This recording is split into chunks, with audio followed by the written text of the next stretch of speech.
no matter how good you are or how good you think you are, we all have room for improvement.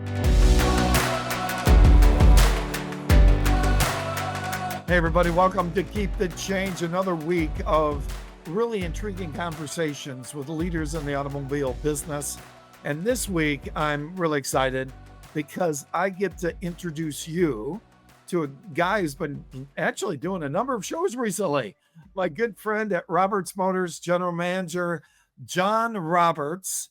John, thanks so much for being here, man. I know this was an opportunity. We get together once a week, anyhow. And this is just a special opportunity for us to talk leadership and to hang out. And I appreciate you sharing yourself with the Keep the Change group. Well, thanks for having me, Bart. Appreciate it. So, John, you've been in business for over 70 years in Alton, Illinois. I've been to Alton. It's a great little town. And you guys have laid a foundation for how business should be run in Alton, Illinois. You were recently on Adam Marburger's show, Yeah. and you had the opportunity to share that. And I watched it and I thought, wow, that is so good.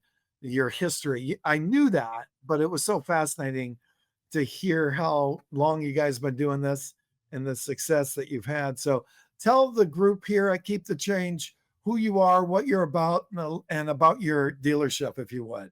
Okay. Yeah, of course, I haven't been here 70 plus years, but hopefully I don't look that old. But Good point. our business started in 1949 in a little town called Woodard, Illinois, which is just a little south of here. It was actually my dad's partner and his father that started it as a Chrysler DeSoto dealer. And then they moved up to Broadway in Alton. That's when they moved to the town we're in now. But we were down on Broadway. And former owner, Bill Roberts, which he's not related, he met my father while him and his wife used to grocery shop at an A&P grocery store. And his wife really liked the way he ran the store and his personality and everything, and convinced Bill, "Hey, you need to hire this guy, get him into the car business." So he started in 1965, and they were selling Fords at that time. And of course, then come 1983, 84, I was in high school and I was working here as a porter, just cleaning cars, and I was going to college. And I'd always said, I'm not going to get in the car business. This is not my thing. I don't want to do that. But I was also an incredibly shy person. I do everything I could to avoid talking to people. I didn't want to do it. Well, in school, I was going to school for electronics, and the professor said, as binary electronics was a class, and the instructor said, "This is it, guys. This is what you're going to do the rest of your life." And I'm like, "Oh no, I can't do this." So of course I'm working here while I'm not in school, and I'm thinking, what am I doing? I got all this around me. I got this business because my dad's partner had kids, but none of them were interested in the car business. I had my older brother that worked with me as well, but his vision was to come to work, get paid, and go home. And mine, I wanted more. And I thought, if I had to sell cars, I'm either going to starve to death or I'm going to break out of this shyness that I have. And so I told the guys I want to try selling cars. And of course, my dad said, "You got to go to college." He says, "You're not going to work here if you don't get a college degree." So, of course, while going to school, I was selling cars all through my college years. And unlike what a guy like you would tell you, my training was being thrown to the wolves. I had a gal come in and ask for me, and I said, "What do I do?" And they said, "Go show her the car." So I went and showed her the car.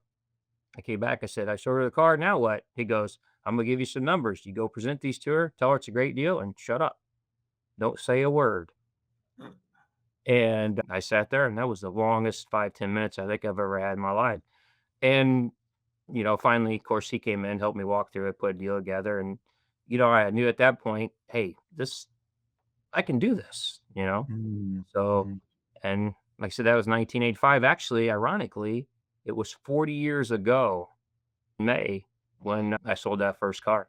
Wow. So, I've got to tell you, this is so good. And I'll tell you why, because I grew up in Perrysburg, Ohio, right? And my dad was a Ford dealer, small Ford store, Nollenberger Ford in Stony Ridge, Ohio.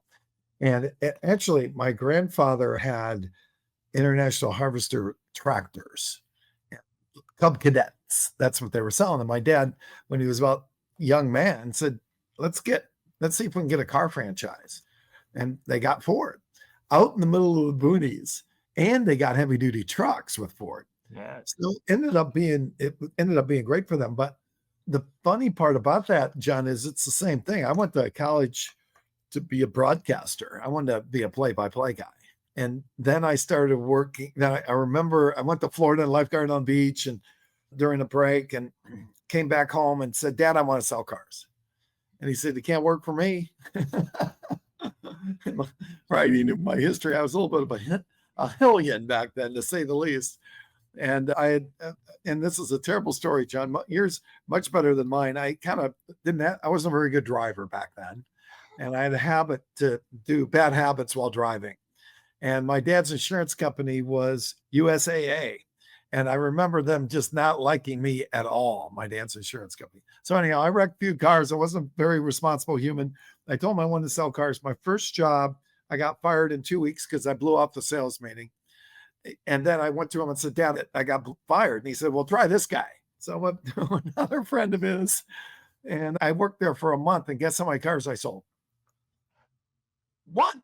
I remember you telling that story. Yes. I figured you have a really good memory. One car. And then after that, I went and dug ditches and then went to a place called Kistler Ford, which like you had that moment. So did I. I went to Kistler Ford and I got it Mhm, and it worked. And I got salesman of the month and I drank the Kool-Aid. mhm. And all my family said, no, you got to go back to school. You can't just do this. So I sold cars. Same thing, man. It's so funny. I Yeah, sold cars in a small town while I was going to college. So yeah. yeah. I did that too, and I probably didn't tell this story when I was talking to Adam, but also remember my college graduation ceremony, which I worked. I don't know if you could call it full time, but I got up in the morning, went to class, came back to work, worked, went home, did my homework, went to class. And I did that 5 days a week, and also Yeah. worked on Saturdays. And I remember in the graduation ceremony, I'm in standing line among a bunch of kids. I don't know who any of these people are, because it wasn't a huge college, but it was SIUE. It's a decent sized school. And so you're walking with kids, you have no idea who they are. And I'm listening to them all talking about, I'm going to get this job. I'm going to be making 20 something thousand a year. I'm getting this job. I'm making 17,000 a year. Now, granted, this is 1990. Okay. A little Right. different than today. And I'm just listening to them all talk. And they looked at me, says, what are you doing? Or what are you going to do? And I said, I'm going to stay selling cars in my dad's dealership. Sell cars? You're going to sell cars? I said, I made $48,000 last year. And they're like, what? You went to school and made $48,000? Yeah. They're like, "Holy cow." And I'm like, "Yeah." So, kinda Yeah. probably made the other ones feel a little bad, but, and that's when you realize that this is, one of my dad's favorite lines is, "This is either the easiest, lowest paying job or the hardest, highest paying job you'll ever have." And Yeah. I have been in commission for 40 years of my life, and I wouldn't do anything else. Yeah. Yeah. I mean, I've probably only had as in my position now as general manager, only had 1 month where I said we sold enough cars, but I've never had a month where I said I made too much money, you Mm. know? So your story with your dad too, and his journey that he's on. He's a prior Marine. He's I an opportunity a couple times to meet him. He's a jewel. Oh my gosh, what an incredible human. Tell us about his story and the two of you working your way through this transition to get to the place you are today. Well, it you're around this business, and so of course, I don't like to be called a dealer's son because I know what that kind of association normally brings with it is being an owner's kid, or as they call it, a PhD, if Papa has a dealership, But, obviously being a Marine, it's a little different working for him, and I'm not disappointed or, I wouldn't complain about any of it. He was hard on me. If he was hard on everybody else, he was twice as hard on me. His Mhm. expectations of us, working here was, we got to perform, and you got to learn the business. You got to earn everything you got. And if he was sitting right here next to me, he would tell you I have, and I do. I did tell this story on Adam's show, but when I had a manager here because you think about it, when you come into a business and you're the owner's kid and you have two managers that have been with you since you were a kid. And then one of them, they hire in a new man. My dad hired a new manager, and I was working under him for a while. And when he left, he told my dad, he goes, "If you want to keep this place going, if you want to keep what we've started going, you need to make John a manager. He needs to be a manager." And his partner, my dad's partner, called me in the office, and he says, "Your dad's making a big mistake." I go, "What do you mean?" He says, he's making a sales manager and it's not going to work. You don't got it. It's not going to happen. You're going to fail. And of course, I told him, I said, hey, you got to right to your opinion. I said, I feel differently. And I said, let's see how it goes. I said, I'm going to do everything I can. A few months pass by and he comes to me, he says, hey, I want to go to lunch. I'm like, no, I don't want to go to lunch. I kept blowing him off. And I did this for like a week and I'm like, he's not going away. So I finally sucked it up one day. I said, look, okay, I'll go to lunch today. No problem. And he told me, he says, hey, I got to tell you, I wanted to bring you lunch because I want to tell you that was wrong. He says, Mm. doing a phenomenal job. And he goes, I really didn't think you had it in you. And he goes, but you're doing a great job. And I just want to let you know that I was wrong and that I appreciate it. And it made me feel really good. And I thought at that point, I thought, maybe he was just trying challenging me. Maybe that Yes. was, his way of just putting me, just saying, here, I don't think you can do it. Prove me wrong. And, Yeah. but I think that's what he did. Yeah. But When I do a lot of leadership stuff, as you know, and we'll talk about that in a bit, but I think I'm so fascinated by people that can push those kinds of buttons mm, to do something like come from a negative place. I'm more of an optimist. I catch people doing something right, all that, and it's worked for me, and I believe in it solely. But I had that same thing happen, man. 40 years ago on in June 15th, same thing happened to me. And you know the story where I'm going here, but I had to recover. I'm going to spit it out on my podcast. I was a drug addict and I weighed 150 pounds. I was addicted to drugs. I worked as a finance manager at a car dealership. It was late at night. I was doing drugs. I got caught. Next morning, they fired me. I ended up going home, waking up in the morning, crying like a newborn, prayed for help. 2 hours later, I'm in a rehab clinic. And all of it was, my faith today. I knew that God put me in that place, right? yeah, So 2 weeks later, my counselor came up to me and same thing, man. I mean, and I think about it, it's like, oh my gosh, that guy changed my life, just like this guy changed yours and made you feel good. But this guy said, you'll never make it. I said, what do you mean I'll never make it? He said, you're narcissistic. You still have a kid. You have a daughter. You've got a nice car. You got two nice cars in the driveway and a nice house. And I wanted to punch him in the nose, John. And the next morning, I had another meeting with him. And make a long story short, there was some contraband in one of my shirts that I just hid there months ago. And I saw it, looked at it, flushed it down the toilet, and remember saying that counselor's name was Gus. And I said, take that, Gus, out loud in my bathroom all by myself. And 2 weeks later, I graduated. And then 40 years later, I've got 40 years of sobriety. So it's amazing how people can push people's buttons sometimes. yeah, Because there's two things that changed my life. Number one, Tiffany was born, and number two, that guy said that. yeah, And I was not, no matter what, no way was I going to prove him right. yeah, So you did the same thing in yours. You were going to prove him right. yeah. And you've had great success over all these years. So that's way cool. What's your dad taught you more than anything else about leading? I think probably more than anything else is lead by example. I think he's, you know, kind of like I am. He's done everything here. I was brought up to do everything, I had to learn, and he wasn't going to give me anything. And I think earning the respect of the employees, not just being the owner's kid, but, you know, being in a position that, the people, not just because you're the owner's kid, do I have to listen to you? I'm going to listen to you because, you know what you're talking about. You know what you're doing. You know what you teach all the time about leadership, you know?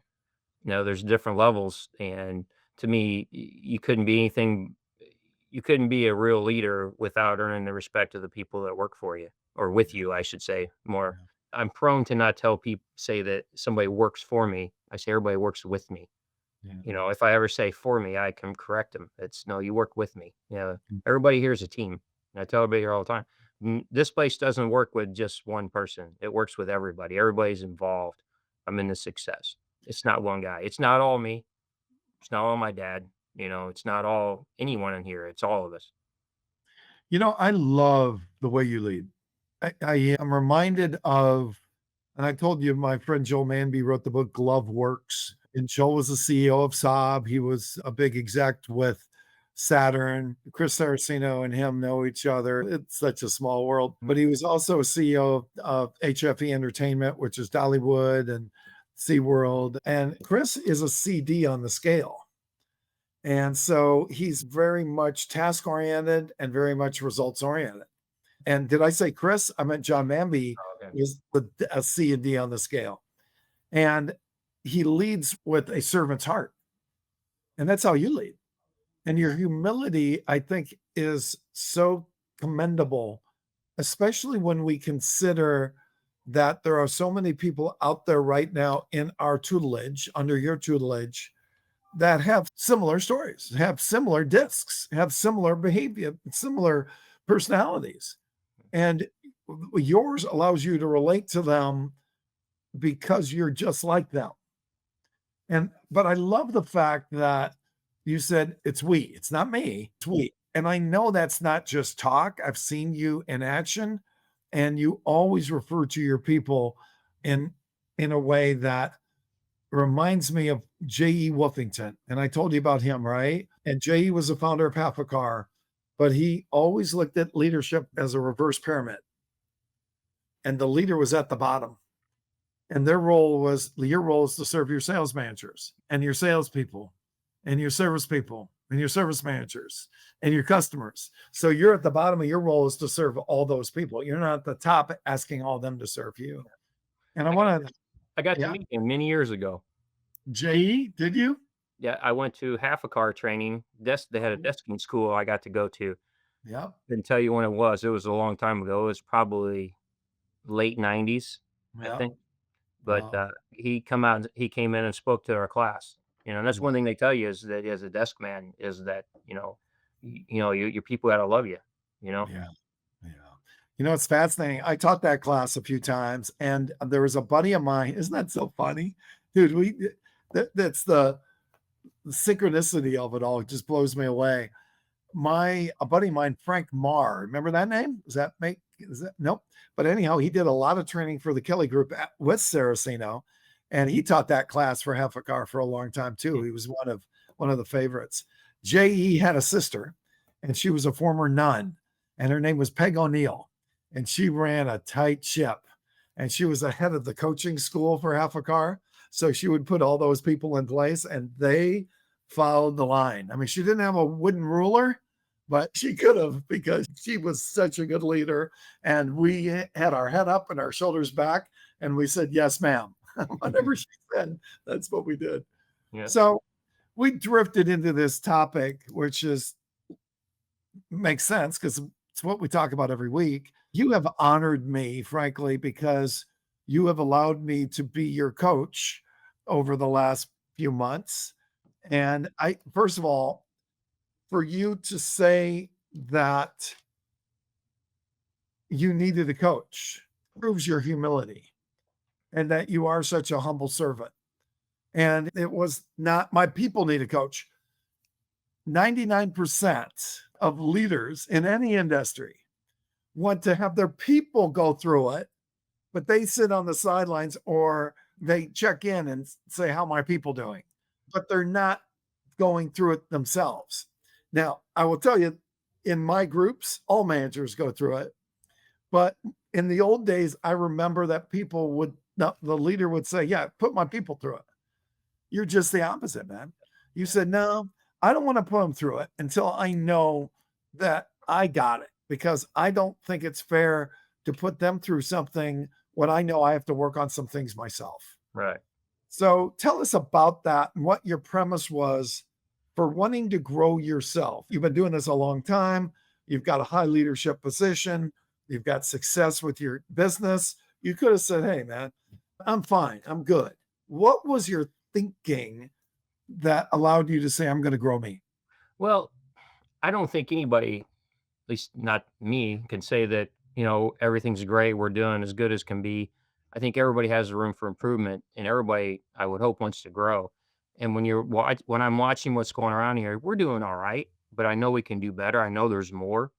And then, in my thought process of trying to think of how to get better, a lot of times you'll look to yourself and realize the problems here aren't all everybody else or everything else. It does start with you, and I felt like I need to get myself better at what I do if I want everybody else to get better at what they do. And I'll be honest with you. I think you've helped me leaps and bounds since November. You Mm, know, I don't know if everybody here notices it, but I notice it, that some of the differences, and I still got a ways to go. I'm far from a level 5, but I'm working at it, mm. and I do think it makes me feel better as a person, the things that I've learned and I'm going through. And I do believe there are obviously instances where I can see the way that I've worked with some of my people since and the difference in the approach. The old approach of a manager was you tell everybody what to do. Yeah, Now it's a lot more about asking a lot of questions, you yeah, know, which y- you used to think, well, I guess it's what your level 1 leader, they're a manager, they have a title, so they tell you what to do and you do it. mm, Where, I've realized where that's gotten me, where the difference of now when I'm asking a lot of questions, getting them involved in the problem solving and helping make decisions, having them, everything sticks better and they're more dedicated and more involved in it. Well, they feel like it's their own, you know? yeah. Wow, so good.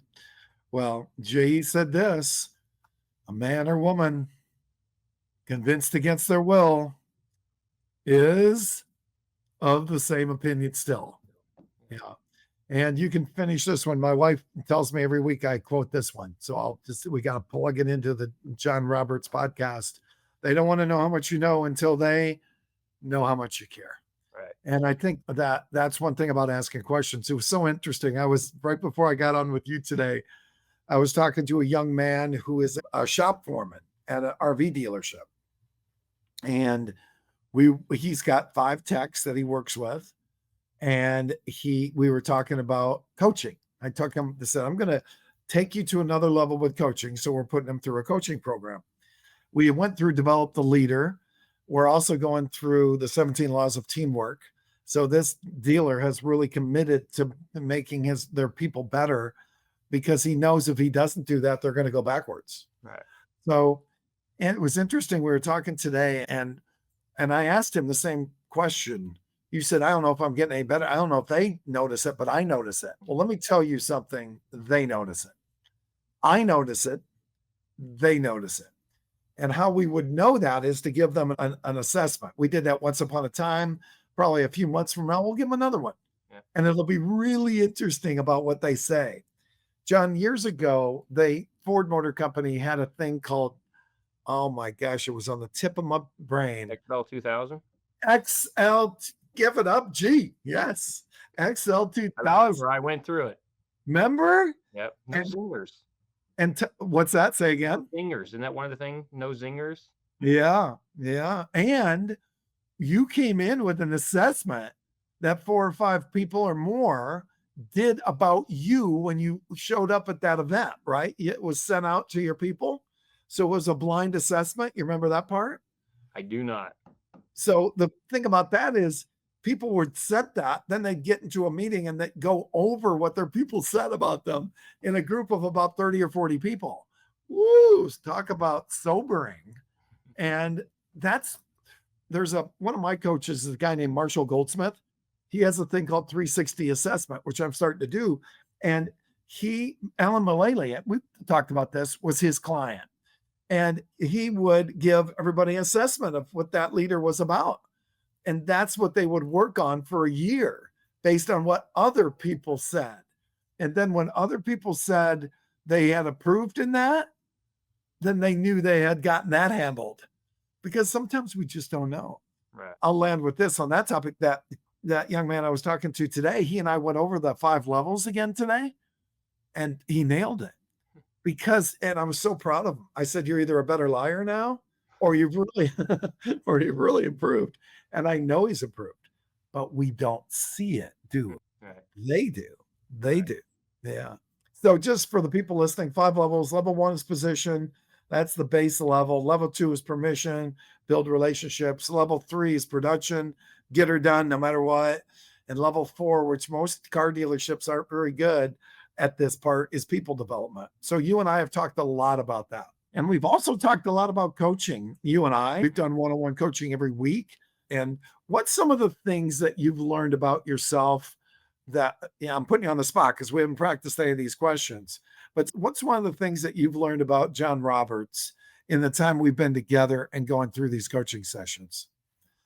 Well, that one of my biggest pitfalls was that I would not, even though things were going good, but is that I would delay action on things. The habit of the confrontation is one of the things that I always avoided, but it's because of the way I approach the confrontation rather than, the problem itself, and I think, my favorite chapter in that book was chapter 5, and it's about problem solving. And, that's our job. I never looked at it that way, but the reality it is. And also to me, the problem solving, that's where your opportunity to shine is.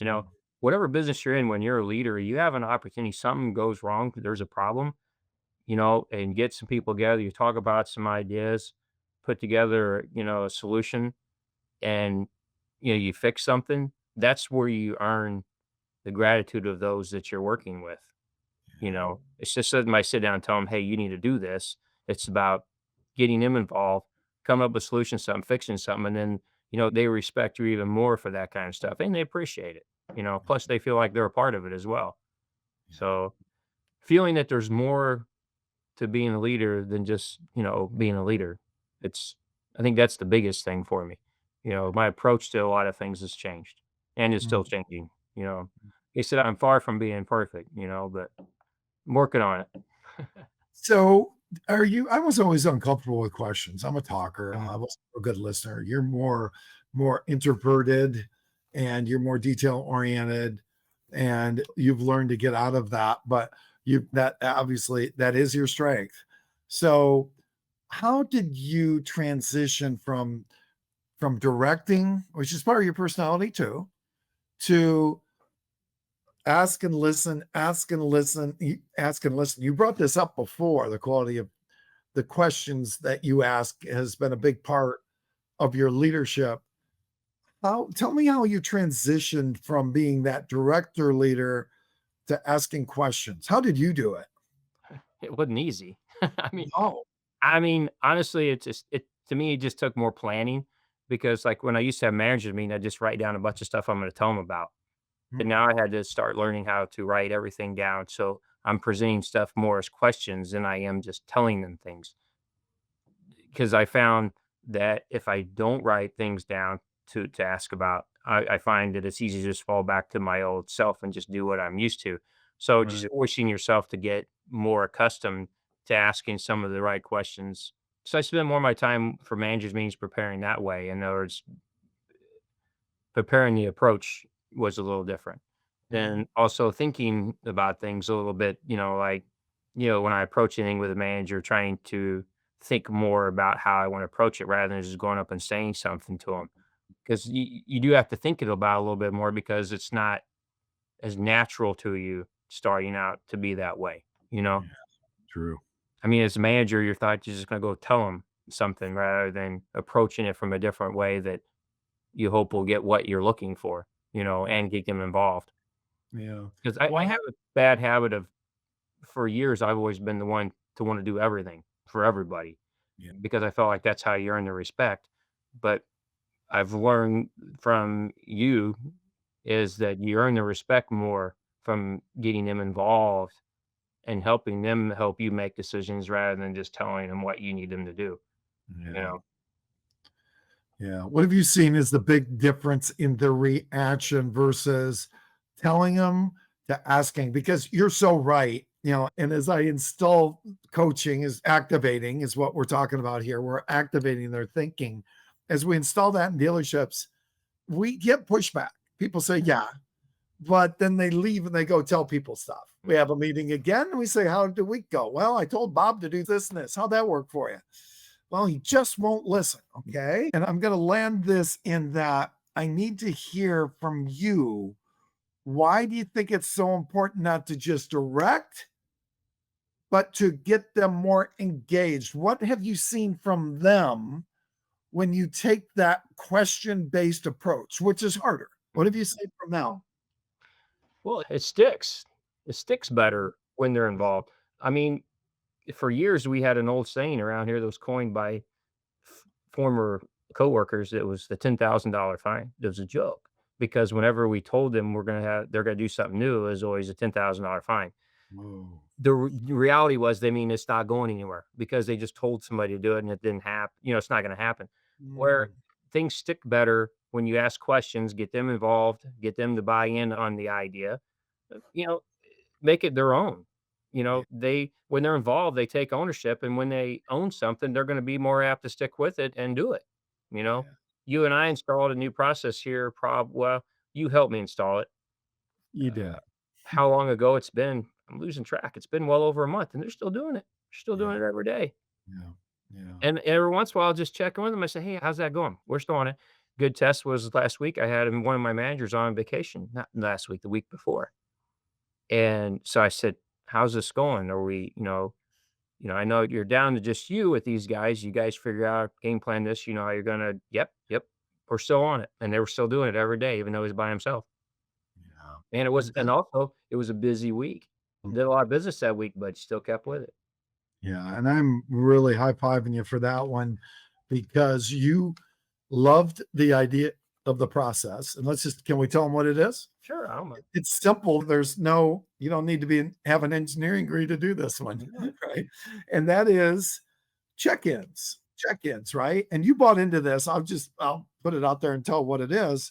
The check-in is when they come in the morning, they have a meeting and they also say what they're going to do today. How many calls they're going to make, how many ups they're going to take, how many follow-ups on social room traffic, how many referrals, and we're asking them how their day's going to look. So they're checking in. Yeah. They send that to the manager, and the manager knows what they plan, what their goals are for the day. And I know myself writing down goals every day Mm, set the stage for my life, yeah. but we're setting the stage for them for that day or what they're going to do.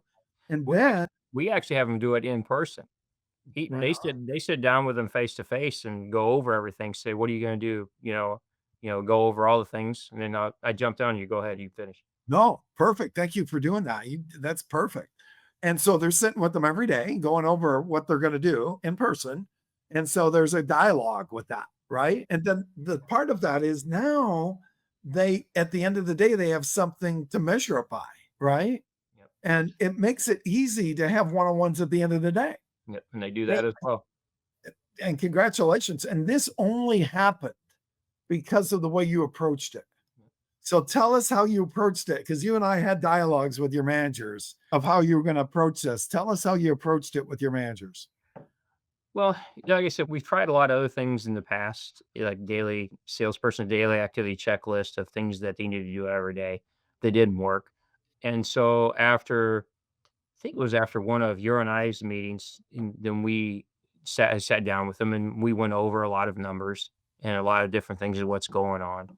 And I'm still a believer that a guy that walks in the door that has no plan for his day is probably not going to go anywhere.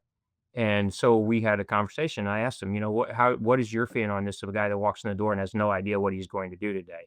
And they both agreed that we have to figure out some way of getting them, to plan their day. It's I think it was even an old Joe Verdi's plan your work and work your plan. No, he used to say that all the time. And so I think you gave me a copy of one, or maybe I came up, I don't remember. But anyway, I put it in front of him. I said, what if we presented this and went over that process? Say every morning they come in, just sit down with them, go over this, and, you help them fill this out every morning. And then, of course, in the end of the day, you'll get back with them and go over everything and just to check their status and see how they did everything. And they both loved it. They jumped on board and they said, "Hey, we're gonna tell you what we'll do. Let's split the sales." This is them talking. "We'll split the sales team in half. You take half, you'll take half. Well, who do you want on your team? I want these guys." They figured out we're gonna run with this. And they took the sheets, had a huddle with all the salespeople, explained the new process, told them what we're gonna be doing, and they're off and ran with it. Yeah. And what's the result of that the last couple of months in terms of business? I think it's helped. We're up. I haven't done the numbers because we're getting close to the end of May. Not there yet, thank goodness. But we're up over 30% for the year. Yeah. And I know it could be a little bit tariff scare. I get it, but I do feel that we're working better. We're more focused. Our people are more focused here. I mean, do some guys still take days off? I get it. but I think overall we're definitely performing better. And everybody here works together really good as a team, and that Yeah. helps. I mean, Yeah. I don't think there's anybody here whose goal is not to continue to grow and continue to get better. Yeah. And high five for that too. The thing you and I have always stressed is those one-on-ones. And you owned that. We said, why would we do one-on-ones? Well, because it's connecting more with salespeople. What's the benefit of that? We can find out what their struggles are and what their victories are. And what's the benefit of that? More connection with the manager. And what's the benefit of that? We work together. And what's the benefit of that? Then we're a team. And what's the benefit of that? We're gonna sell more cars, Mm, right? I And agree. so you have owned one-on-ones. Your team has owned one-on-ones. I'd love to say that every one of my clients owns one-on-ones the way your team is. Eventually, they all will. The difference is you said yes right away. The Mm, difference is that you didn't say no at any point in time. So I want to congratulate you to that. You've yeah, always walked in saying yes. What's next? Yes. yeah. And again, way to go. Thank you for that and congratulations. Thank you. Let's talk as we wrap here. Talk to me a little bit about what have you learned about John Roberts since you and I have worked together? And, one thing I've always said is you are not a client, you are my friend. And I value that. That's why when I finally got you on this podcast, I told you this morning, man, I'm so excited that we get to hang out. I hang out with strangers a lot and we have great conversations. I know you and I will, and this has been Mm. fantastic. But tell me a little bit about, I guess, if somebody's listening and they're in a leadership position like you are, upper level leadership or even middle manager, what would you say you've gotten out of this coaching? We're in a topic called Develop the Leader Within You 2.0. You've gone all in with that. We put 4 or 5 different processes in your store by your choice. Again, great for you. What have you gotten out of this in the time we've been together for John Roberts? Well, I personally learned that, but I did kind of a little bit feel that way, is that I wasn't the leader I thought I was. I always felt like I could be better, but I definitely learned that I can get better. I've, you know, learned different ways to approach things. I've learned some of my faults, which I think I knew they were there, but it made them more glaring. You know, like, what do you always say to me? Ready, aim, Yeah, yeah, which I never really thought about it. And then I'm like, damn, that is me, you know? So I think kind of an awakening. It allowed me to do a better analysis of myself and where my faults are and where I can get better. And I think we all can be better, you know, leaders, better managers, no matter how good you are or how good you think you are. We all have room for improvement. I think you said it, just the level 5 leaders, there's very few of them. Probably don't expect myself to get to that level, but to get to a 4, obviously that's my goal. yeah, Uh, you've interviewed many people that are in those positions, and to get myself to the position where I can build people within my organization that I know, you talked to a guy that he has people that are ready to plug and play, as though that's what I aspire to be able to do. I want people here that, if somebody leaves me, I don't have fear. I've got plans in place. I got people in place that, that we're ready to roll. You don't miss a beat and keep rolling, you know? yeah. And that's what you're doing, investing in yourself, because again, you're climbing to that level 4 leader. And there's so few dealerships that have level 4 leaders, no matter what hat they put on.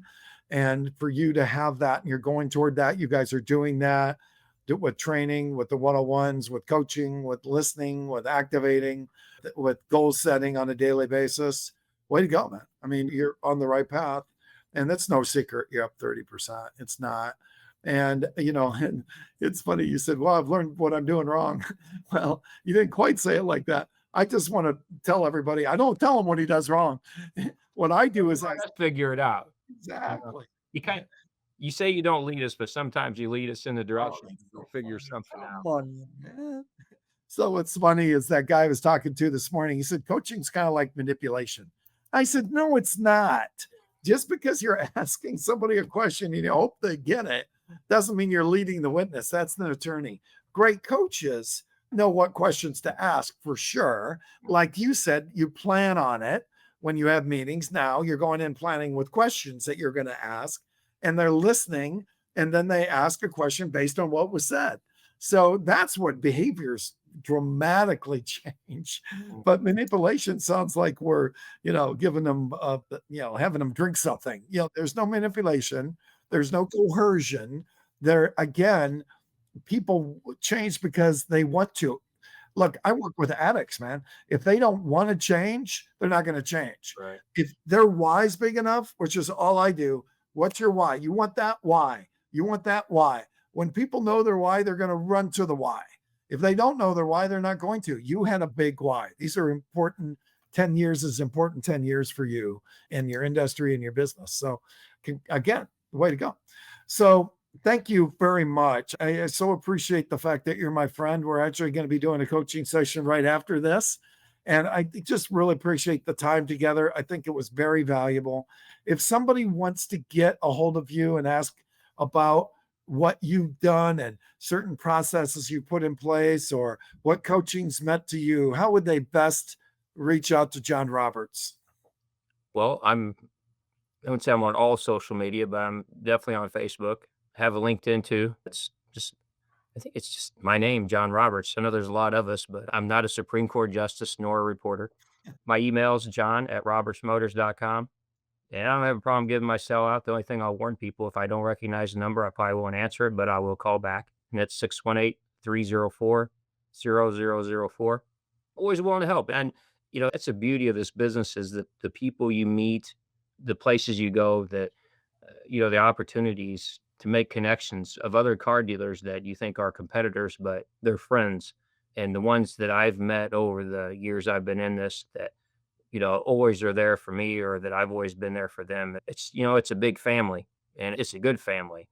It's truly a lot of people that have, good hearts and, great intentions. And there's a lot of good resources out there for all of us. If you just look for them, get connected with them. Well, John, first of all, thank you again. And I will say, once upon a time, Eustace Mita referred to me as a humble servant in front of about 2,000 people. The greatest compliment anybody could ever give me.